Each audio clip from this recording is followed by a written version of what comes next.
Hello, hello.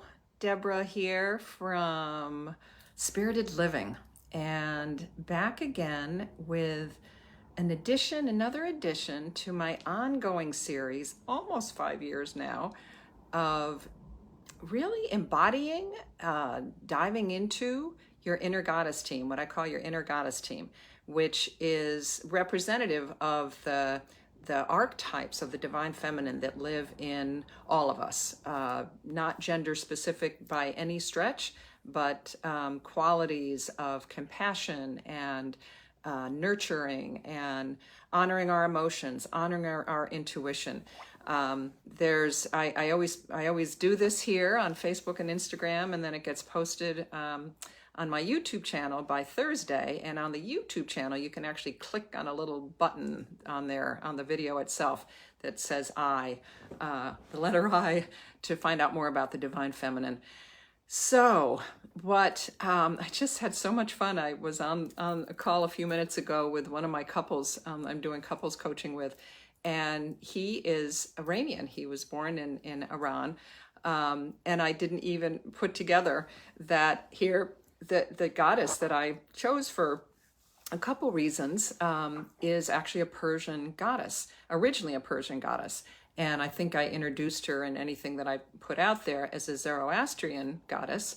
And because she was so powerful in ancient Persia, when Zoroaster, the great mystic teacher, came on, he welcomed her too as into his spiritual tradition. So her name is Anahita, and she's a big one. And I am just, it's one of the things I love about doing this, that I found her, I think, originally because I thought, oh, the full moon is coming up on June 11th. Maybe I'll look for a moon goddess. Turns out that one of the places that I look for, my sources, and it usually takes me in all kinds of lovely directions, is a wonderful website called, I think it's Journey to the Goddess. It'll be in the description on the YouTube channel.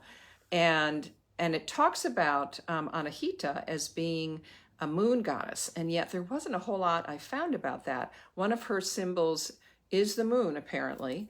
Also, greenery, green trees, green leaves. But she's more powerfully known as a goddess of fertility, of water, and healing.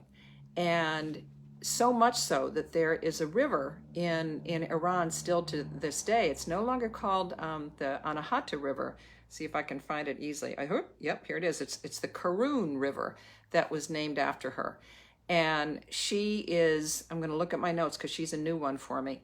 Her name means, she's considered like the Lady of Heaven, and her name means pure, the pure one, or the Immaculate one. So she's also a goddess that can guide us through cleansing and purifying, and that's the healing piece of hers. She's of who she is. She's also connected with the Babylonian goddess Ishtar. Durga, one of her representations, actually, I thought this was kind of cool, has her riding on a lion, which is what Durga, the Indian goddess, does. I don't know how well you can see that, but this is a really ancient representation of her in a relief, in a stone relief. And she does have all this gold and the sun around her, because she's also often depicted with a gold crown and with robes with gold through them. She was considered a deity. She was considered a celestial being, and they called them yazatas. She was hailed as one of the yazatas, or divine spirits, that reflected her essence, that she was this embodiment of purity, of abundance, and that you could call on her for fertility. She was also a protector of mothers and children. She ensures, and this I loved. So the notion of fertility, she's also, as much as she's the fertility of humans, she's also ensures the prosperity and abundance, the fertility of the earth. And so nowadays, she's often called upon for environmental reasons, because she protects the earth through, and she urges the earth and green things, green branches to grow and flourish. She was, and I love this, she's her primary realm, though, as I said, wasn't even the moon, but it is water. And I'm thinking, oh, maybe I should have waited to do her when the sun moves into Cancer, which is on the summer solstice on June 20th, because she is very much that's her primary designation. She's the life-giving, the nurturing qualities of water, and she was considered the guardian of rivers, of lakes and springs, and that everywhere that she touched. And indeed, one of the beautiful pieces that I read talked about how her river that runs through all of Iran actually obviously helps bring fertility, earthy fertility, to the lands that she moves through. She is shown, as I said, wearing a crown adorned with stars. Here's another image of her, and representing her celestial self, and carrying a vessel from which the waters of life flow. There is an Anahita temple in Iran, which dates back to like 250 BCE, I think. So she's a big one in the Persian, in the early Persian pantheon. What else can I tell you about her? Oh, this was kind of interesting. I didn't find, which so often when I'm researching, when I'm exploring these gods, especially as the ones that I don't know so well, I find all kinds of really interesting myths about them. I didn't find any myths or stories about Anahita so much. So if any of you out there are familiar with her, I would love to hear them. However, she does appear, she appears in a complete and earlier form as Aradvi Sura Anahita. And she is in the Aban Yasht, which is a devotional hymn to the waters. This river goddess, this river Yazata, remember that's what she's called, is the life increasing, herd increasing, and fold increasing deity who makes prosperity for all countries. So this was from this text, from this hymn. And I'm going to read some of these because they're just so poetic and beautiful.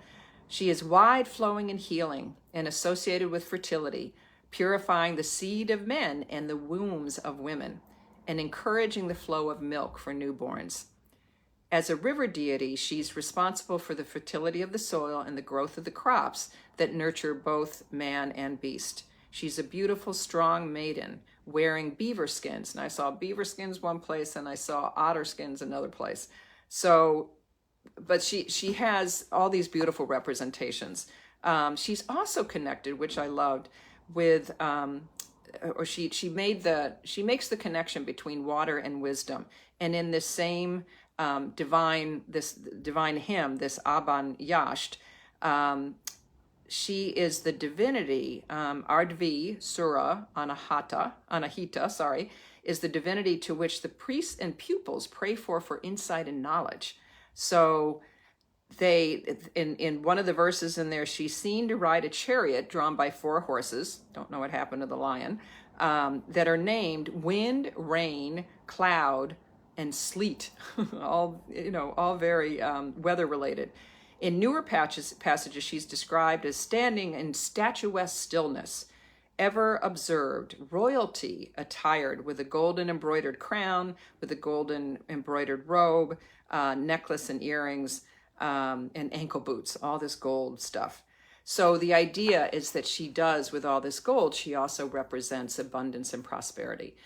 So a beautiful goddess, one whose energy, one whose archetype you can call on for any of the things that we've talked about, to purify and cleanse some part of your life or work that you need to let go of, for protection of the earth. That's the environmental connection that she has, and particularly protection of the waters of the earth. So I thought in honor of that, I will share with you one of my favorite early, I guess I learned this hymn. Yes, it is a goddess hymn, a goddess chant early on that connects us with water. And it goes, I haven't sung it in a couple years here, I don't think. We all come from the goddess, and to her we shall return like a drop of rain flowing to the ocean. We all come from the goddess, and to her we shall return like a drop of rain flowing to the ocean. So I invite you to do your own little water blessing. Call on Anahita for abundance, for fertility of work, for fertility of growth and babies, and just to honor the water around you. As I look out my window, I can see the Hudson River through the leaves on the trees, green branches also being a way that you can honor her. Thanks so much for joining me, and let me know if you've got more information about Anahita. She was a new one, and I went down the rabbit hole, a new one for me. Went down the rabbit hole learning about her. Thanks so much. See you next time.